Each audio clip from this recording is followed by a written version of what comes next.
Picking up in the book of 1 Kings, we're at chapter 9, verse 6.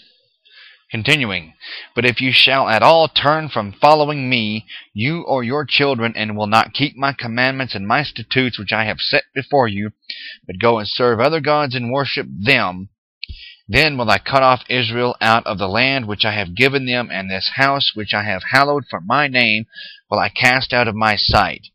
And Israel shall be a proverb and a byword among all people. Notes. Very, very tragically and very, very sadly, this is exactly what happened. Look no further than the book of Lamentations and look at all the prophets trying to talk some sense into Israel. Verse 8. And at this house which is high, everyone who passes by it shall be astonished and shall hiss. And they shall say, why has the Lord done this unto this land and to this house? Notes. God is basically saying to Solomon that it doesn't matter how big or how high this house actually is, it will be pulled down. And when the world asks, why in the world did this go on, the next verse actually records the answer. Look no further than the temple base in Jerusalem that's still there. Why in the world would God allow that is still a question that is asked today. We're going to get the answer in verse 9. And they shall answer, because they forsook the Lord their God, who brought forth their fathers out of the land of Egypt, and have taken hold upon other gods, and have worshipped them, and have served them. Therefore has the Lord brought upon them all this evil. Notice, that word evil is more than likely translated to calamity in our modern language, because God does not sin. But anyways, the Lord delivered Israel out of Egypt by virtue of the slain lamb. And if Israel forgets that way, they will be lost, which they actually regrettably did get. Well, secondarily, and regrettably as well, the modern church it seems to be very, very quickly and headlongingly following suit. When's the last time you heard a message on the cross of Christ and what He actually paid for?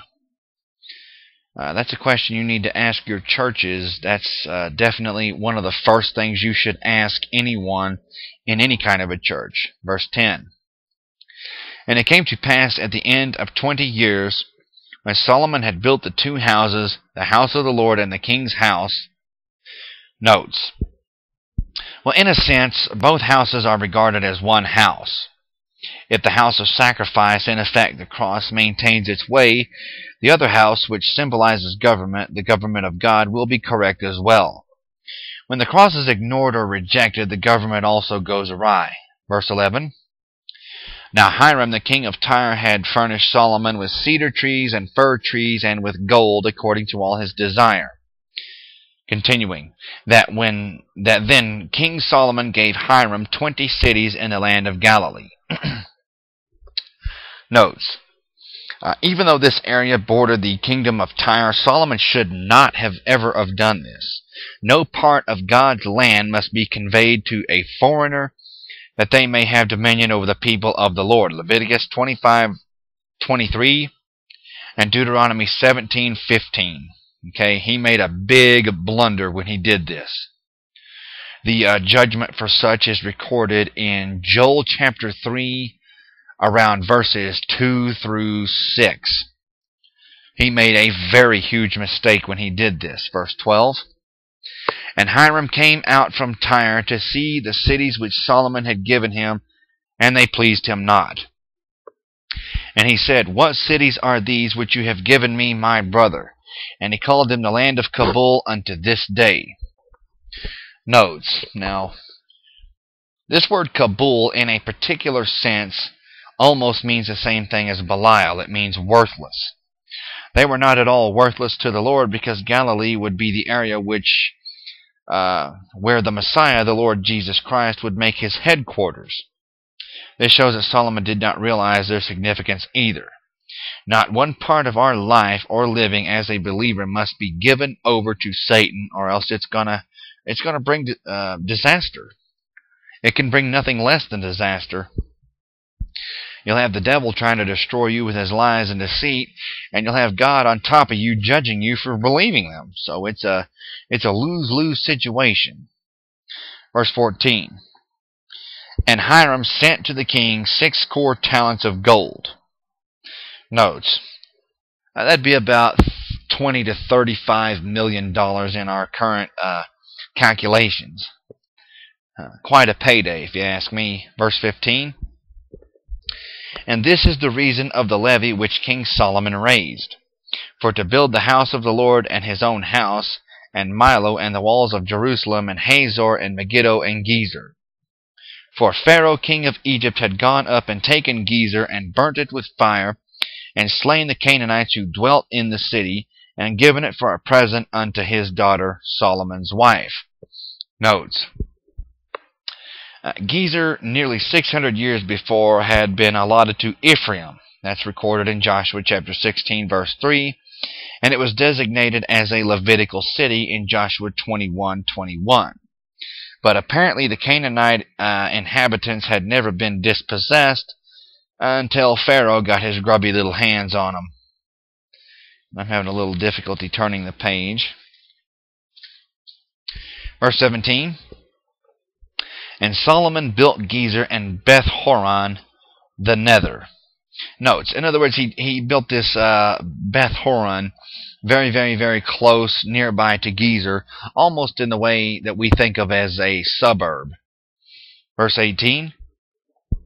And Baalath and Tadmor in the wilderness in the land, and all the cities of store that Solomon had, and cities for his chariots, and cities for his horsemen, and that which Solomon desired to build in Jerusalem, and in Lebanon, and in all the land of his dominion. And all the people who were left of the Amorites, Hittites, Perizzites, Hivites, and Jebusites, which were not of the children of Israel, their children who were left after them in the land, whom the children of Israel also were not able to utterly destroy, upon those did Solomon levy a tribute of bondservants unto this day. I'll continue and I'll explain. But of the children of Israel did Solomon make no bondmen, but they were men of war, and his servants, and his princes, and his captains, and rulers of his chariots, and his horsemen. These were the chief of the officers who were over Solomon's work, 550, which bore rule over the people who wrought in the work. But Pharaoh's daughter came up out of the city of David unto her house which Solomon had built for her. Then did he build Milo. Notes. The daughter of Pharaoh had dwelt in David's palace on Mount Zion, but Solomon was constrained to relieve her because he looked upon all the precincts now as consecrated. You can find that in 2 Chronicles chapter 8, verse 11. Verse 25. And 3 times in the year did Solomon offer burnt offerings and peace offerings upon the altar, which he built unto the Lord, and he built incense upon the altar that was before the Lord, so he finished the house. Notes. Well, this is talking about the great brazen altar which sat in the front of the temple. And the burnt incense upon the altar that was before the Lord, this was situated in the holy place immediately before the Ark of the Covenant. In reality, Solomon did not actually do these things. We're talking about a figure of speech here. But he saw to it that the priest, who alone could do such, officiated this accordingly. And so he finished this house. Now the 3 times in a year were Passover in April, Pentecost in June, and Tabernacles in October. A representative male from each household was required to be there at these respective times. Verse 26. And King Solomon made a navy of ships in Ezion Geber, which is beside Eloth, on the shore of the Red Sea in the land of Edom. Notes. The subjugation of Edom is mentioned in 2 Samuel chapter 8, verse 14. And we'll pick up in verse 27 of chapter 9 of 1 Kings. Very, very quickly, though. In verse 21, whenever Solomon put the people unto bond service, he should not have actually done that, and it would bear nasty fruit. We'll pick up on that a little bit later. Thank you, and God bless.